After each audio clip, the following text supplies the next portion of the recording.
Empédocles de Acragas, una ciudad de Italia, fue un filósofo y un poeta.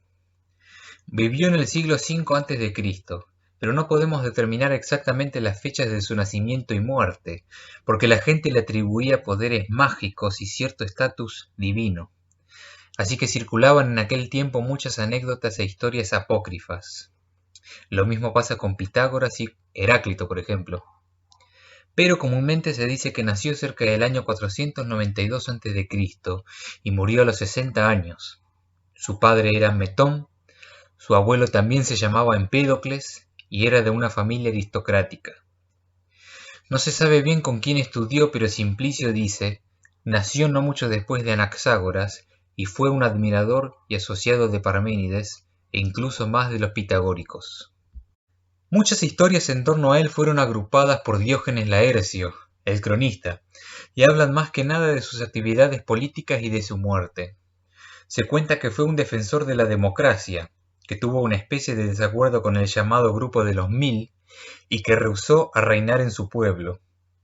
Una postura muy a favor de la democracia, ¿no es cierto? En El Sofista, un libro perdido de Aristóteles, se lo llama el inventor de la retórica, y se dice que fue maestro de Gorgias, el famoso sofista. Además tuvo fama de médico. Se ha dicho que murió de las siguientes maneras.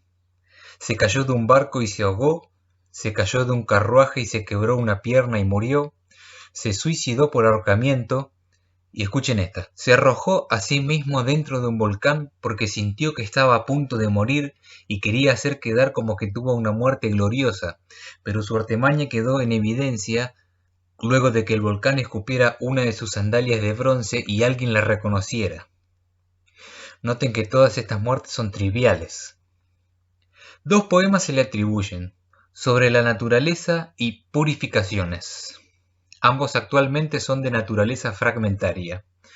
El Suda dice que sobre la naturaleza tenía originalmente 2000 versos, y otras obras se le atribuyen también a Empédocles, por ejemplo no menos de 40 tragedias. No hay manera de saber exactamente el orden de los fragmentos que tenemos, a veces ni siquiera a qué poema pertenecen. Aún así es posible reconstruir su sistema filosófico de la manera más extensa que la de cualquier otro presocrático. No obstante, el otro problema es que las posturas expuestas en los dos poemas son contradictorias, o por lo menos entran en conflicto. Por ejemplo, en el primero no parece admitir la idea de la inmortalidad del alma, mientras que el segundo tiene la perspectiva pitagórica de la transmigración de las almas. De todas maneras vamos a comentar algunas cosas. Pero primero veamos la influencia de Parménides. Tontos, porque sus pensamientos no llegan lejos, quienes creen que aquello que primero no existía se generó, o que algo que existe puede perecer y ser completamente destruido.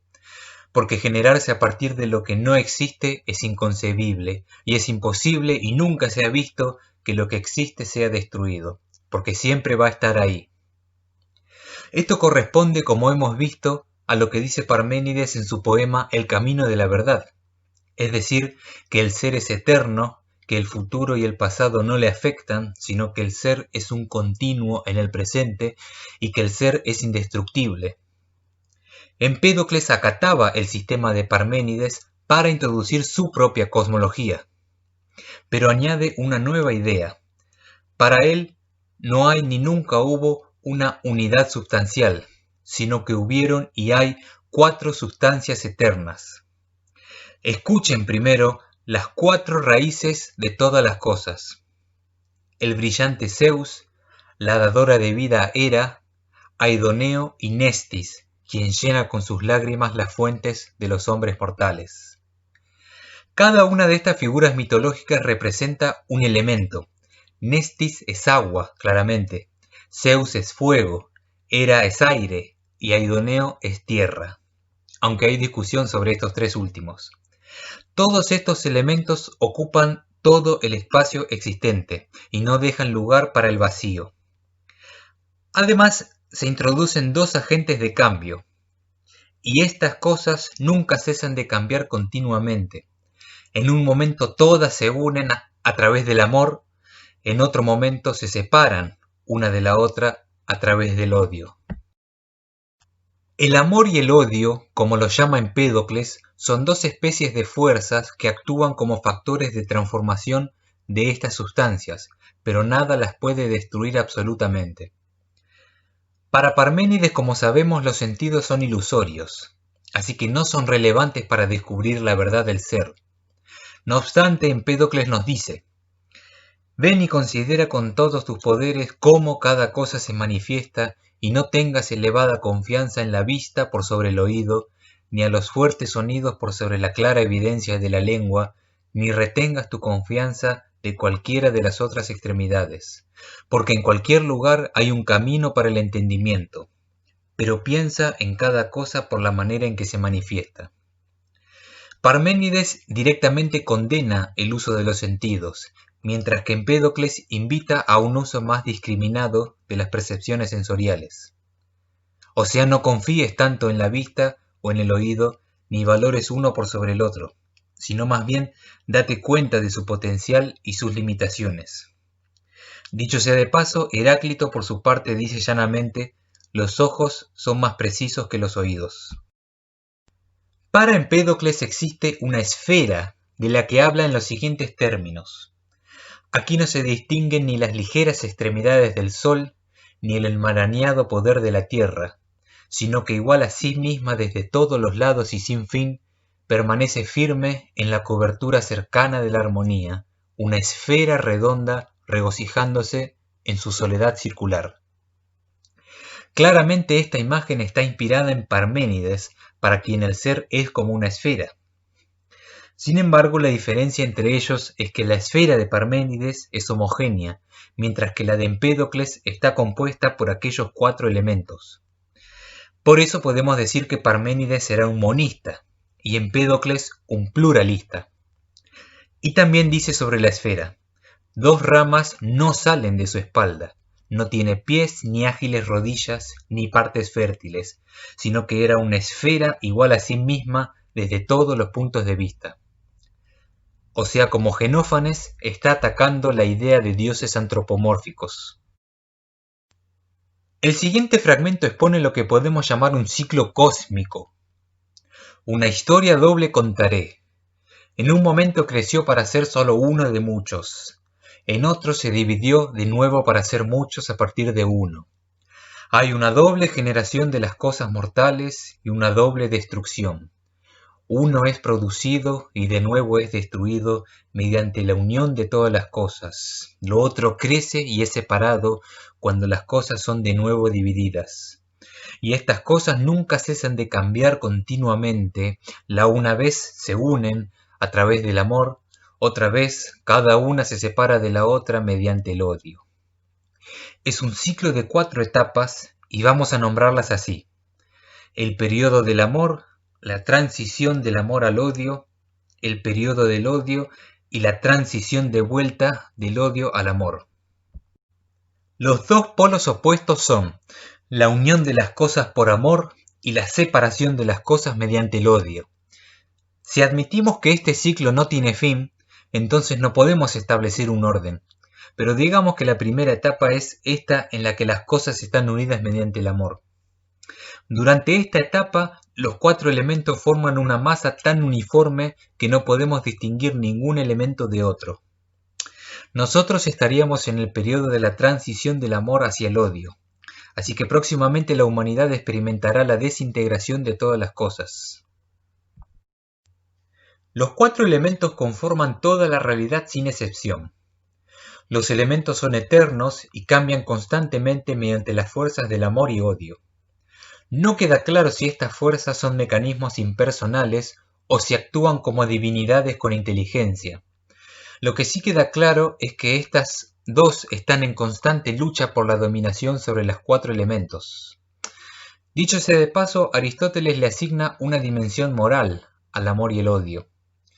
Porque si seguimos la opinión de Empédocles y la interpretamos de acuerdo con su significado y no con su mera expresión, deberíamos descubrir que el amor es la causa de las cosas buenas y el odio de las malas. También el maestro de los sabios hace una objeción a este sistema. Empédocles también tiene una visión paradójica. ya que él identifica a lo bueno con el amor. Pero este es tanto un principio móvil como una materia, ya que es parte de la mezcla. Es decir, para Empédocles, el amor es, al mismo tiempo, una fuerza y una cosa material concreta que ocupa espacio, lo cual es algo contradictorio para Aristóteles, porque una cosa no puede ser una fuerza y una materia simultáneamente. Más tarde vendrá Platón con la teoría de las ideas para explicar las cosas en términos más abstractos. Siguiendo en el ciclo cósmico, cuando el amor reina completamente sobre las cosas, no hay lugar para el odio dentro de la esfera. No hay discordia ni rivalidad indecorosa en sus extremidades. Pero en algún momento la transformación empieza a afectar la esfera y el odio interviene. Creció grande en sus miembros y saltó a sus prerrogativas cuando se cumplió el tiempo que está fijado para ellos, a su vez por un amplio juramento. Sin embargo, como señala Aristóteles, no queda claro por qué el odio comenzó a intervenir en la esfera en primer lugar, ni cuál es la causa de ese movimiento, ni quiénes hicieron ese juramento del que habla el fragmento. Es como si el amor y el odio hubieran determinado el tiempo de gobierno de cada uno. Este filósofo también tiene una cosmogonía, es decir, una explicación del origen del universo. Empédocles sostiene que el éter fue lo primero en ser separado, luego el fuego y luego la tierra. De la tierra, como estaba excesivamente constreñida por la fuerza de la rotación, surgió el agua. Del agua surgió el viento por evaporación. Los cielos surgieron del éter, y el sol surgió del fuego, mientras que las cosas terrestres fueron comprimidas a partir de otros elementos. Empédocles tenía a su vez algunas teorías astronómicas. Dice, por ejemplo, que el sol no es fuego en su naturaleza, sino un reflejo del fuego, como el que viene del agua, lo cual suena bastante raro hasta para nosotros. Después dice, la luna está hecha de aire que ha sido encerrado por fuego, y este aire fue solidificado como granizo, lo cual suena no menos raro. Y comenta, la luna obtiene su luz a partir del sol, lo cual es una observación verdadera hasta el día de hoy. También se dio cuenta de la causa de los eclipses, pero la luna apartó los rayos del sol tanto tiempo como estuvo pasando sobre él y proyectó su sombra sobre la tierra. Ahora bien, no solo hay un ciclo cósmico, como dijimos antes, sino que también, para agregar una complicación más a este sistema, existe un ciclo evolutivo de los seres vivos, que queda resumido así. Empédocles sostiene que las primeras generaciones de animales y plantas no estaban completas, sino que consistían en partes separadas no ligadas entre sí. La segunda generación, surgida a partir de la unión de estas partes, era como criaturas en sueños. La tercera fue la generación de las formas naturales íntegras. Y la cuarta no surgió ya de sustancias homónomas, como la tierra o el agua, sino por generación, en algunos casos como resultado de la condensación de su nutrición, en otros porque la belleza femenina excitó el impulso sexual, y las varias especies de animales fueron distinguidas por la calidad de la mezcla entre ellos. Veamos a las fases del ciclo evolutivo con más detalle. Fase 1. Aquí emergieron muchos rostros sin cuello, brazos cerraban sin hombros y ojos permanecían solos en la necesidad de frentes. Es decir, en esta etapa, las partes del cuerpo, ojos, brazos, literalmente andaban sueltas por ahí sin uniones. Fase 2. Pero mientras un elemento divino se mezclaba con otro, estas cosas se ligaban entre sí, y muchas cosas resultaron. Muchas criaturas nacieron con rostros y pechos de los dos lados, cuerpos de buey con rostros de hombre, mientras que otras de nuevo nacieron como hombre con rostro de buey. Criaturas compuestas en parte como hombres y en parte como mujeres, y unidad como partes estériles. O sea, en esta fase, las partes sueltas se unieron entre sí pero al azar, dando resultado a todo tipo de criaturas monstruosas y deformes. Además, según Aristóteles, accidentalmente muchos de estos seres fueron aptos para sobrevivir, mientras que otros murieron. ¿Acaso esto es un anticipo de la supervivencia del más fuerte según Darwin? Fase 3. La fase 3 es la fase de las llamadas formas naturales íntegras, las que no tienen distinción de sexo. Finalmente, la fase 4 corresponde al mundo presente y como lo conocemos hoy. Y de este mundo Empédocles hace observaciones de fisiología y de botánica. Las plantas, por ejemplo, para él fueron los primeros seres vivos en aparecer, y como el fuego tienen un impulso de ir hacia arriba, hacia el firmamento. No están sexualizadas, sino que contienen a ambos sexos y se reproducen a sí mismas. Y tuvo muchas otras teorías biológicas, sobre cosas como los sentidos, la respiración y la conciencia. Con respecto a esto último, algunos fragmentos afirman: entonces por voluntad de la fortuna todas las cosas poseen pensamiento. El corazón, hundido en un mar de sangre que se agita hacia adelante y hacia atrás, donde especialmente es lo que es llamado pensamiento por los hombres, porque la sangre alrededor de los corazones de los hombres es su pensamiento. Entonces es especialmente con la sangre que se piensa, porque es la sangre, por sobre todas las cosas, que todos los demás elementos son mezclados. Todas las cosas piensan, o más bien, todas las cosas tienen una porción del pensamiento. En el hombre, el pensamiento o la conciencia reside en la sangre que está alrededor del corazón. La sangre es igualmente perceptiva de los 4 elementos. Por lo tanto, la sangre es el centro de la percepción. Volviendo al ciclo cósmico, por lo que sabemos, durante la etapa del amor, la tierra, el fuego, el aire y el agua están completamente mezclados en la esfera de la existencia, mientras que durante la etapa del odio, estas sustancias están separadas en 4 masas homogéneas, acaso también en forma de esferas cada una. Luego viene una transición de vuelta a la etapa del amor. Cuando el odio hubo alcanzado la más baja profundidad del torbellino y el amor estaba en medio del remolino, debajo de ella todas estas cosas se unen para ser una, no todas al mismo tiempo, pero congregándose cada una desde diferentes direcciones a su voluntad. Y a medida que se unen, el odio se empieza a mover hacia afuera de la circunferencia. No queda claro de dónde salieron el torbellino o el remolino. En definitiva, la cosmogonía de Empédocles es muy oscura, pero tenemos que recordar que él intentaba describir en la etapa del odio un mundo totalmente opuesto al que conocemos hoy, lo cual requiere mucha imaginación. En resumen, el poema sobre la naturaleza tiene una perspectiva física mecanicista del mundo y busca reemplazar la intervención tradicional de los dioses con 4 elementos materiales impersonales y 2 fuerzas de atracción y repulsión. Capaz encontremos algo más en las Purificaciones, la otra obra que se le atribuye a Empédocles. Las Purificaciones trata sobre la caída del hombre y tiene una postura religiosa, mística y pitagórica. Presenta un ciclo que empieza con unidad y armonía, y luego cae en caos y desorden, luego se recupera y todo empieza de nuevo. Al principio hay un estado de primera inocencia. No tenían dioses, ni Ares, ni Sidoimos, ni reyes, ni Zeus, ni Cronos, ni Poseidón, sino a Cupris como reina. De ella se apropiaron con imágenes sagradas, con pinturas de criaturas vivas, con perfumes de fragancias variadas y con el sacrificio de mirra pura y dulce incienso, arrojando al suelo libaciones de miel dorada.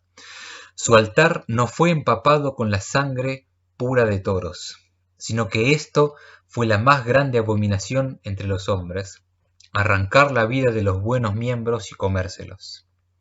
Si esta figura reinante de Cupris es igual a Afrodita, y Afrodita es igual a la fuerza metafísica del amor, entonces el primer estado del hombre corresponde al gobierno del amor, y el odio está excluido de este período.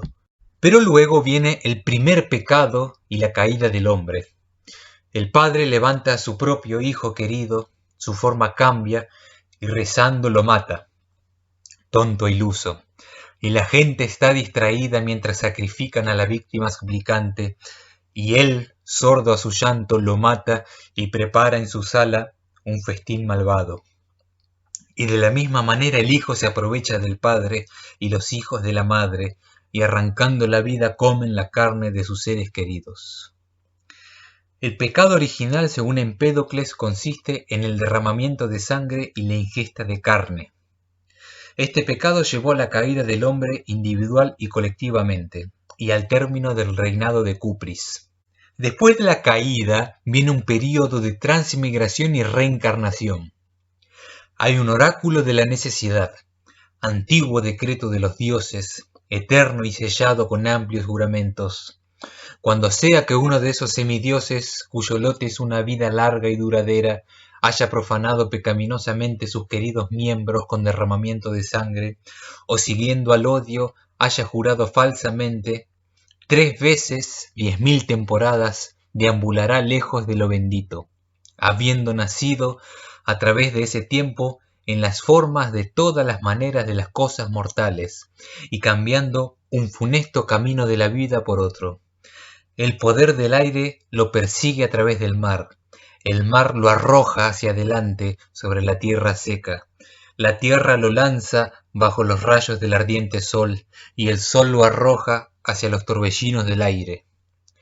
Ahora yo soy uno de esos, un fugitivo de los dioses y un vagabundo que pone toda su confianza en el rabioso odio. Lo que describe este curioso fragmento es la condición del alma del hombre caído que merodea por los elementos luego de que fue expulsado del reino armonioso del amor. El alma caída debe permanecer en este estado durante 30.000 temporadas. Sin embargo, no podemos decir que esto es un paralelo con el infierno, porque esta alma de la que habla Empédocles está cumpliendo su pena en el mundo, en este mundo.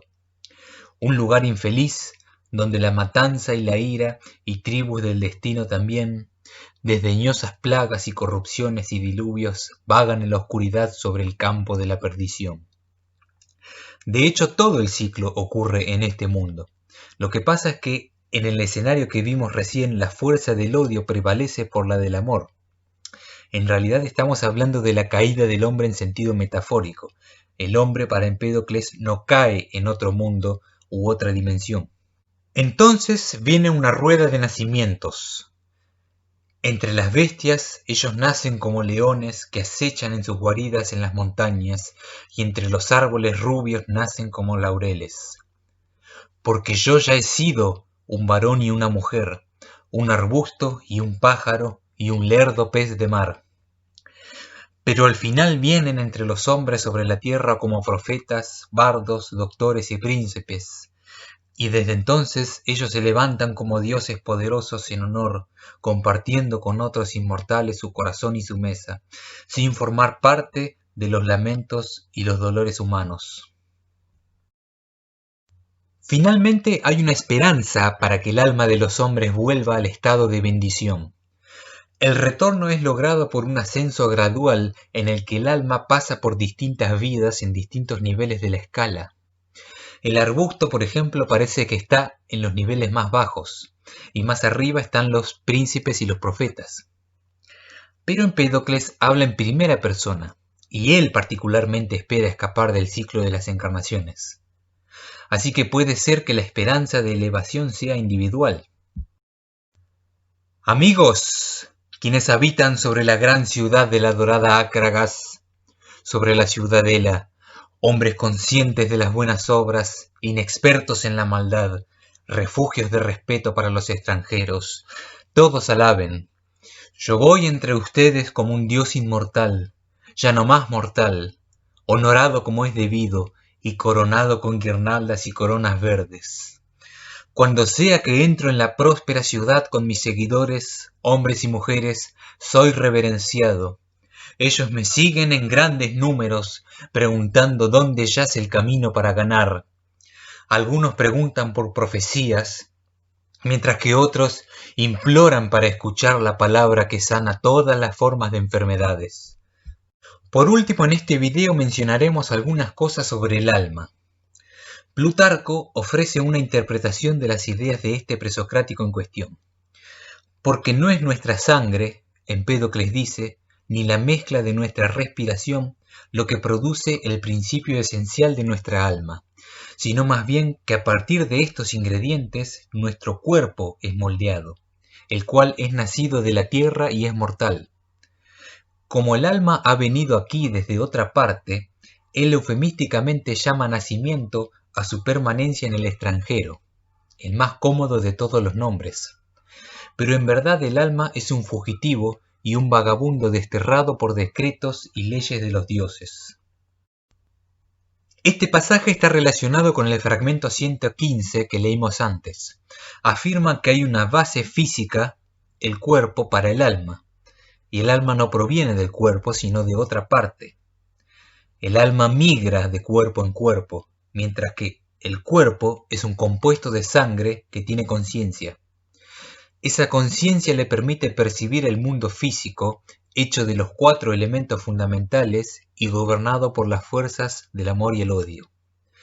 Pero el alma y la conciencia física son cosas distintas. Para Homero, el poeta soberano, hay un alma llamada psique, que perdura después de la muerte del cuerpo. La psique puede vivir sin el cuerpo, pero es descrita como una sombra y adquiere conciencia viva al ingerir un poco de sangre. Según Empédocles, por otro lado, el alma es de naturaleza divina, pero cayó a la tierra por haber consumido sangre justamente. Aún así, es posible que Empédocles haya sido influido por Homero en el tema del alma.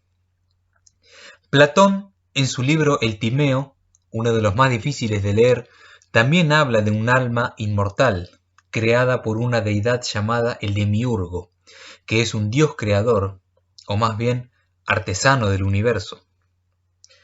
Aristóteles habla de la razón activa, una parte del alma que no se localiza en ninguna parte del cuerpo, así que por lo tanto sobrevive a la muerte. Y Pitágoras, un presocrático anterior a Empédocles, como sabemos, creía en la transmigración de las almas y decía que podía recordar sus encarnaciones previas.